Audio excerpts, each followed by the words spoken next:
Good evening. Thanks for joining us on the news at 7. I'm Ruth Aguele and my sign language interpreter is Shegun Ajayi. Let's take the headlines. Federal Executive Council approves over 80 billion naira towards construction, expansion and rehabilitation of various infrastructure projects in the Federal Capital Territory. Time running out to act on commitment made by world leaders to end TB by December 2022, experts say.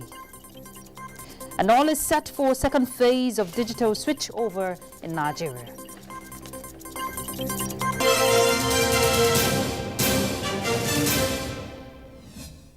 All right, let's begin with FEC. The Federal Executive Council has approved over 80 billion naira towards the construction, expansion and rehabilitation of various infrastructure projects in the Federal Capital Territory.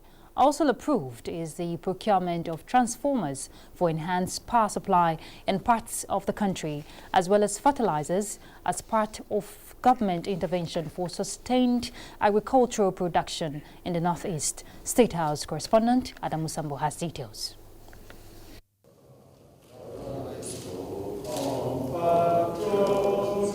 The Federal Executive Council chambers in the State House once again comes alive as the nation's highest policy decision makers converge to consider memoranda for sustainable growth and development of the country. The high-level engagement chaired by President Muhammadu Buhari is the 10th for the year 2021 and 39th to be held virtually in the new normal.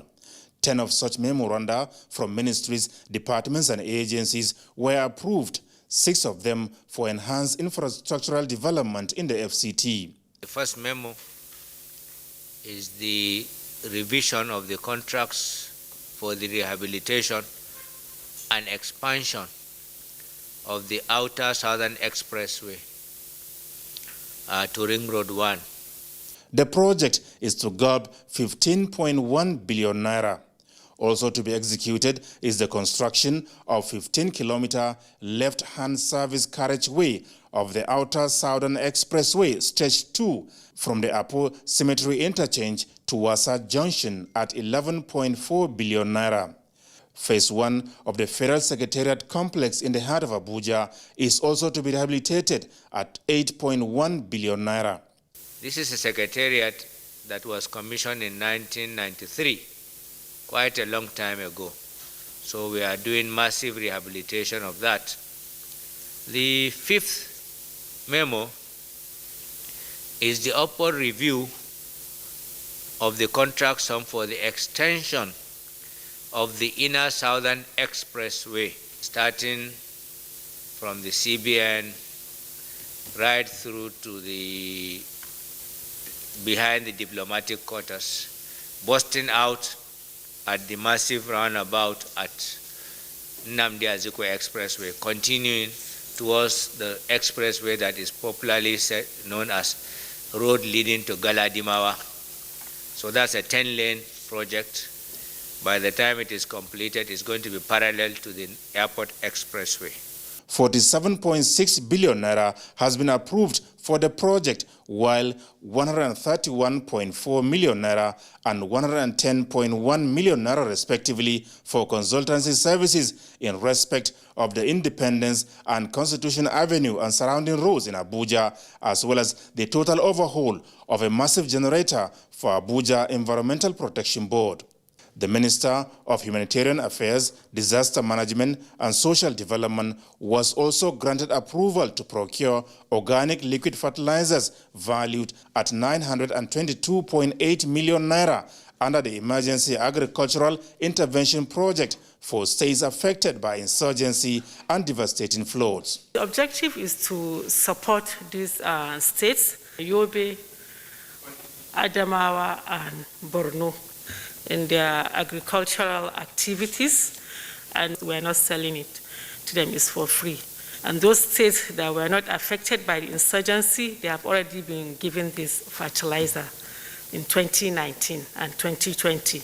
The council also approved 3.2 billion naira for the procurement of 4 transformers for the Transmission Company of Nigeria.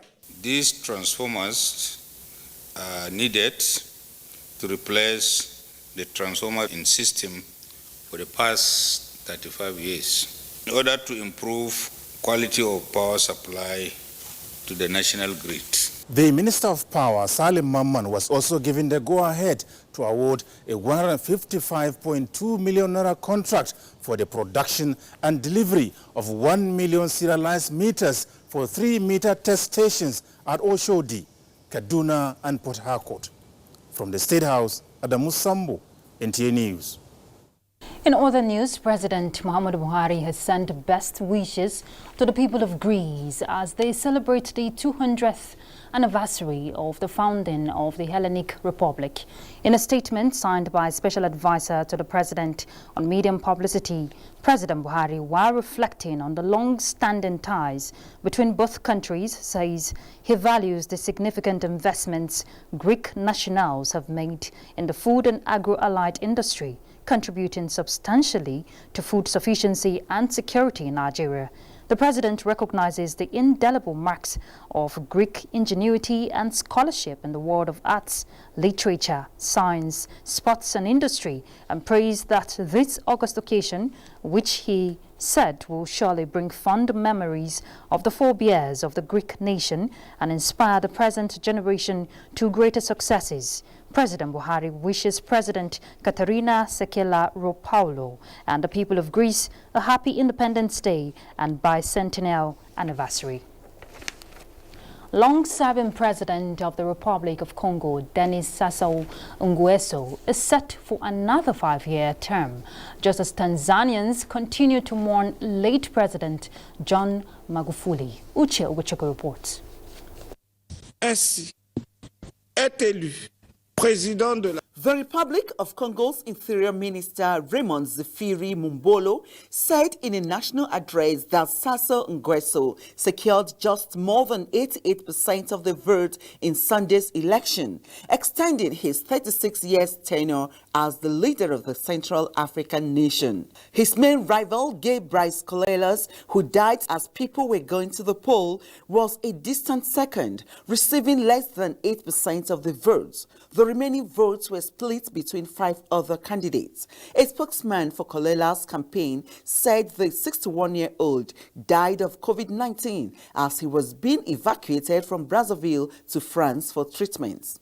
And family members, international and invited guests have continued to pay their last respects to late 61-year-old Tanzanian President John Magufuli. Flags have been flying at half-mast since the country began a 14-day mourning period after the then Vice President Samia Suluhu Hassan announced Magufuli's death following a heart condition in a hospital in Dar es Salaam. Magufuli's body has been moved to his Chateau town from the church where it has been lying in state. He will be buried Thursday, March 25. In the meantime, the official portrait of the new president of Tanzania, Samia Suluhu Hassan, has been released. President Samia Suluhu Hassan was sworn in last week as the 6th leader of Tanzania after her successor, John Magufuli, died from heart complications. She will complete late Magufuli's 5-year term. Uche Ugochukwu, NTA News. And back home for us on the economy, Minister of State for Budget and National Planning, Clem Agba, says the injection of 500 billion naira into the social investments program by the Buhari administration no doubt has impacted positively on the teeming unemployed Nigerians. The minister stated this when he declared open a meeting on enhancing social protection program in Nigeria initiated by African Network for Environment and Economic Justice. Let's hear more from Ilyasu Ali Yakubu. Enhancing Social Investment Program project is a deliberate effort from the civil society organizations to support efforts of government in tackling the hydra-headed poverty problem in Nigeria. The pilot program will be operational in 5 states of Anambra, Edo, Delta, Bayelsa and Ekiti State before extending to other states including the Federal Capital Territory, Abuja. The project is aimed at advocating reforms in support of the implementation of social investment programs in Nigeria. The Budget and National Planning Minister said the Buhari administration is committed to lifting 100 million Nigerians out of poverty through the conditional cash transfer, homegrown school feeding program, the Empower, among other social investment programs. There's no better time to strengthen social protection program in Nigeria than now, particularly with our recent experience with the COVID-19 pandemic that has put the global community, including Nigeria, on a hot spot to address poverty and vulnerability, which are the main objects of social protection programs. The whole objective is to raise public awareness on the value of social protection in meeting the SDG goals. And Nigeria, as you know, is very committed to meeting these targets, particularly in the issue of poverty. And we are very happy that the federal government have also launched this campaign to lift 100 million Nigerians from poverty. We see this as a bold step, and from the side of the civil society, we also see it as an opportunity to partner with the government. States are expected to take ownership of the social investment program, which is built to trickle down to the grassroots. In Abuja, Ilyasu Aliyakubu, NTA News. Let's look at health. The clock is ticking is the theme of the 2021 World Tuberculosis Day. It is aimed at conveying the fact that the world is running out of time to act on the commitment made by world leaders to end TB by December 2022. Experts say this is especially critical in the context of the COVID-19 pandemic, which has put the progress of efforts to combat TB and other diseases at risk. In this report, Basi Ita Ipang captures the essence of the yearly commemoration of the day. Tuberculosis is said to be one of the world's deadliest infectious killer diseases. As WHO report shows globally, an estimated 4,000 people lost their lives to tuberculosis daily. Nigeria is ranked first in Africa and sixth globally in the 2020 WHO TB report of high TB burden countries in the world. Tuberculosis Day is therefore aimed at raising public awareness about the devastating health, social and economic consequences of TB. The day is also aimed at stepping up efforts to end a global TB epidemic. Low TB case detection remains a major challenge in the TB control efforts in Nigeria, with the country only detecting 27% of the estimated incidence TB cases. Engagement plan, we have now scaled up to all states. This has demonstrated incremental value to TB notification from 12% private sector contribution in 2018 to as high as 45% in some states. TB is said to be airborne, with babies at higher chance of being infected because their body defenses are not strong. It affects several parts of the body, with symptoms ranging from coughing for more than 2 weeks to weight loss. When you find changes in your body, especially coughing for more than 2 weeks, please, I advise you go for TB test. The test is free of charge. The treatment is free of charge.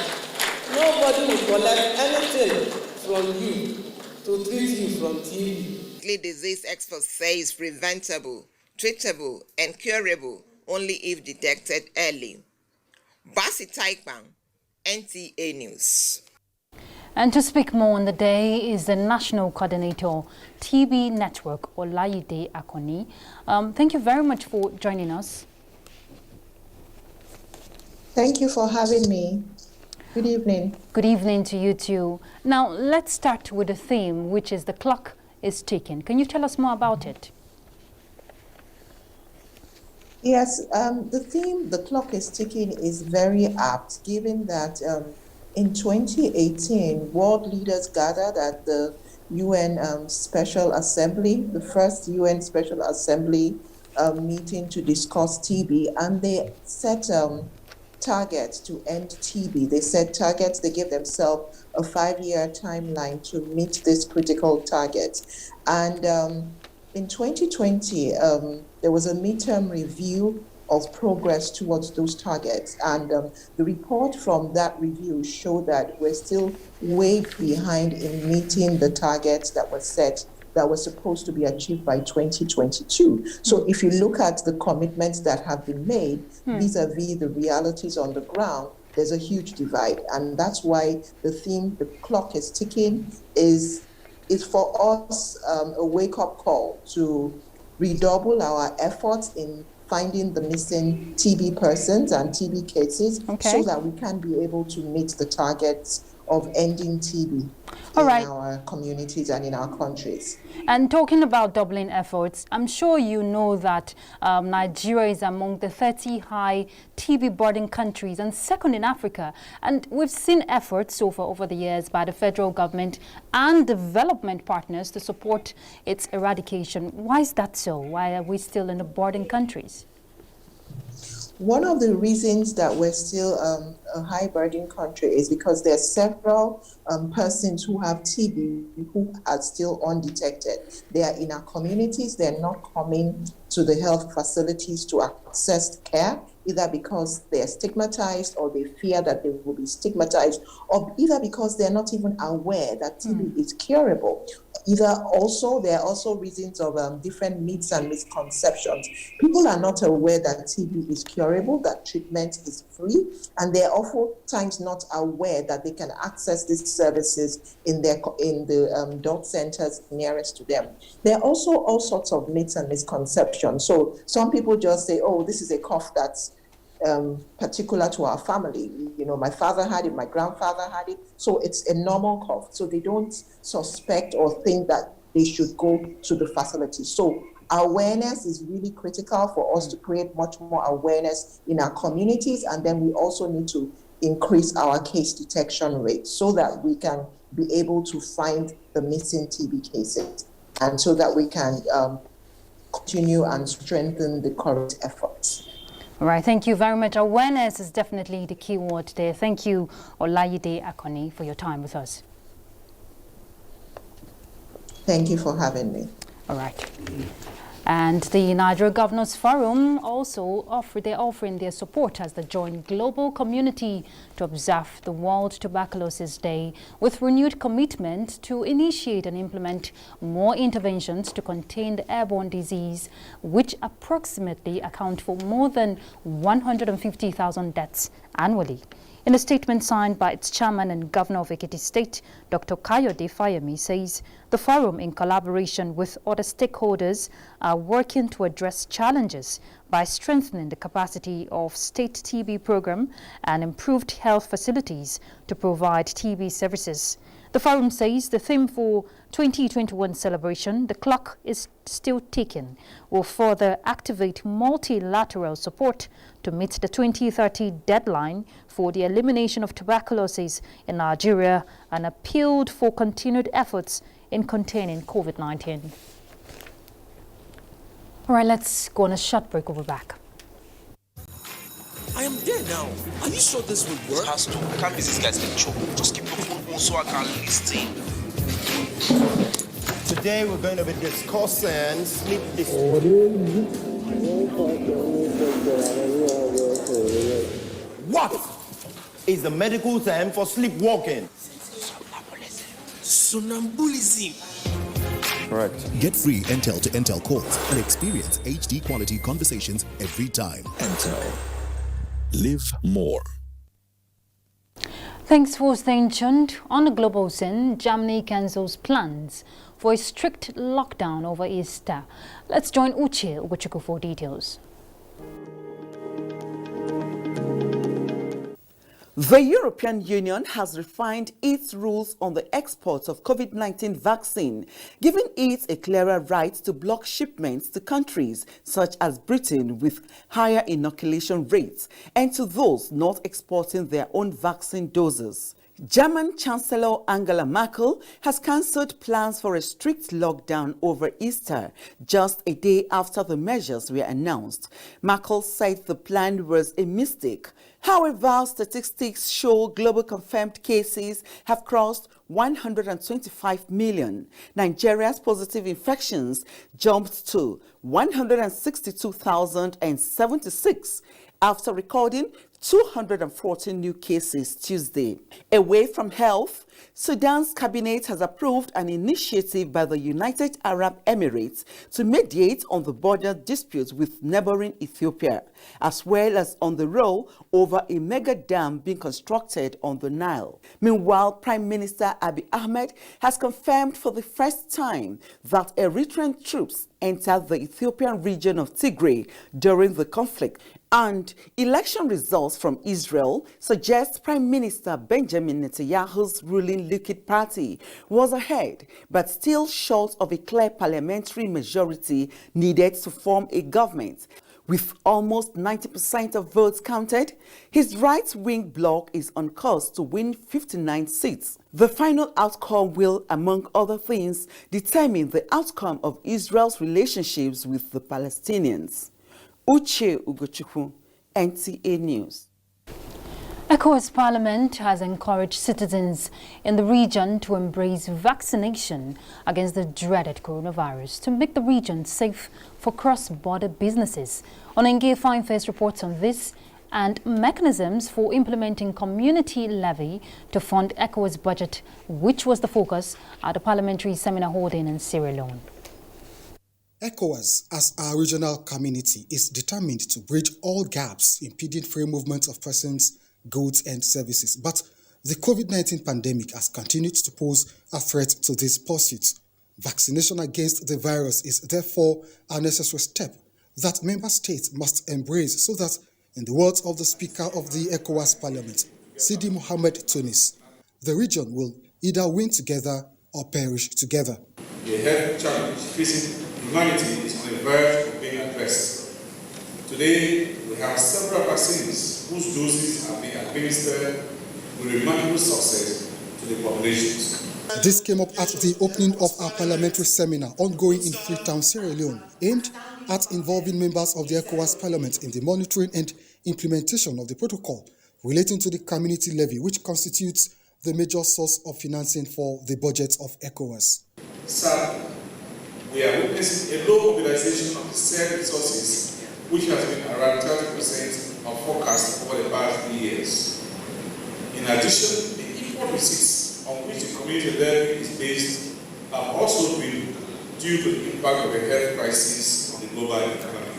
The value of 0.5% levy in 1993 may be different from the value of 0.5% levy today in 2021, and this might itself pose a challenge. Discussions at the seminar will define an intervention framework to encourage member states to make contributions to the community levy. Onengiye Fine-Face, NTA News. The chairman of the All Progressives Congress Caretaker and Extraordinary Convention Committee and Governor of Yobe State, Mai Mala Buni, has disassociated himself from the allegation that some Supreme Court justices met with members of the PDP or any political party on any matter. In a statement by his Director General, Press and Media Affairs, Mamman Mohammed, Governor Mai Mala Buni says he is conscious of the positions the justices of the Supreme Court occupy and would not be a party or associated to such reckless statements against their lordships. The statement adds that, as leader of APC, Governor Buni is saddened by such weighty allegation said to be emanating from the party, obviously without his consent.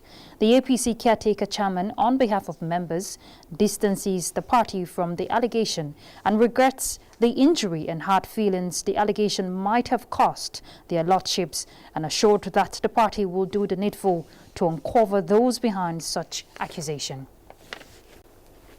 Let's look at DSO. Lagosians who receive television signals via the terrestrial source will no longer be able to do so.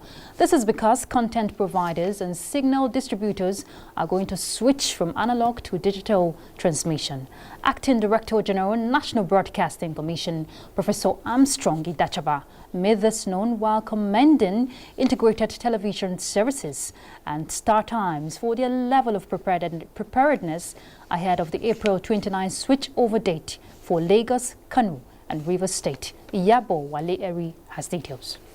The transition from analog to digital broadcasting practically began in 2016 with the pilot rolled out in Jos, the Plateau State capital. This is the second phase few years after, under which Lagos, Port Harcourt and other cities will be switched on to digital television. It is in furtherance of this objective that the NBC Acting Director General, Professor Armstrong Idachaba, visited Lagos to inspect digital equipment on ground at the NTA ETV premises. Areas inspected include the monitoring, server and transmitter rooms. The NBC DG expressed satisfaction on the complementary role of Star Times towards ensuring the rollout happens in Lagos and other cities in Nigeria soon. At the NTA premises to see just how ready IDS, which is created out of NTA, is ready for the process. I've seen some of their equipment. They are very modern. They are up to specification. DVB-T2 technology, which is the standard everywhere. They have seen that they have the capacity to generate even much more than the required number of channels for the Lagos area. So I'm very encouraged by that. Alex Zhang is the acting chief executive officer of Star Times. DG has a big strategy for the DSO, and NTA Star Times will cooperate very well with ITS and support this project. NBC prospects the country will complete the digital rollout by 2022. In Lagos, Iyabo Wale-Eri, NTA News. Let's have a quick check on the weather before we go.